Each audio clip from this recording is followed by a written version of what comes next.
Assalamualaikum warahmatullahi wabarakatuh. Alhamdulillah, salawat dan salam kepada Rasulullah Muhammad SAW. Sejak kecil sampai sekarang, kita selalu diajarkan sebuah doa yang sepertinya seluruh umat Islam mengetahuinya. Rabbana atina fid dunya hasanah wa fil akhirati hasanah wa qina adzabannar. Ya Allah, inti dari doa, ya Allah berikanlah kami keselamatan di dunia dan keselamatan di akhirat. Ini berarti bahwa ada orang yang tidak selamat di dunia dan ada orang yang sengsara di akhirat. Tentu kita ingin dunia ini selamat, akhirat juga selamat. Dan kita akan menghindarkan diri kita dari nerakanya dunia dan nerakanya akhirat. Ketahuilah saudara sekalian, di dunia ini ada orang yang masuk di dunia kategori nerakanya dunia. Siapa mereka? Menurut informasi dari Rasulullah SAW, termasuk orang-orang yang kategori nerakanya dunia. Pertama, punya istri yang pembangkang. Alangkah menderitanya kita di dunia ini, kita setengah mati mencari duit untuk istri kita, tapi istri kita membangkang. Istri kita tidak taat kepada kita. Atau begitu sebaliknya, dia suami yang durhaka, suami yang selalu membuat kita tidak tenang. Itu nerakanya dunia. Yang kedua, nerakanya dunia adalah punya anak yang tidak taat kepada orang tua. Dari pagi sampai malam, kita cari nafkah.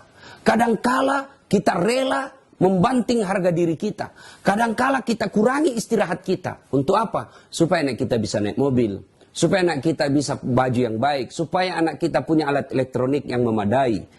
Tapi setelah mereka miliki semua dari hasil jeripaya kita, justru anak kita tidak taat. Kita mengatakan A, dia mengatakan B. Kita mau dia C, ternyata dia B. Susah sekali. Maka jangan heran ketika orang ketemu, beberapa tahun berpisah lalu dia ketemu, yang ditanya berapa mobilmu? Bukan. Berapa rumahmu? Bukan. Tapi yang ditanya berapa anakmu?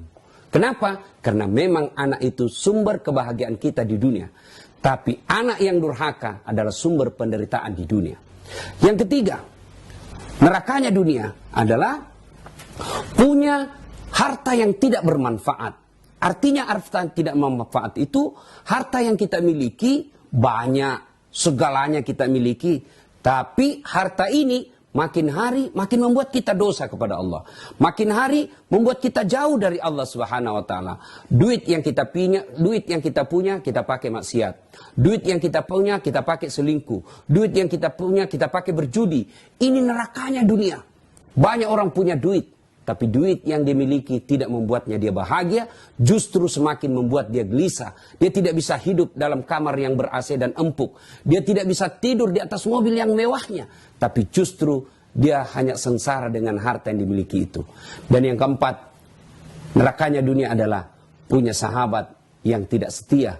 Dia hanya cinta kepada kita ketika kita punya harta. Begitu kita punya jabatan, harta, mereka datang semua. Begitu hilang harta, hilang jabatan, mereka menjauh dari kita. 4 kategori orang yang memiliki nerakanya dunia.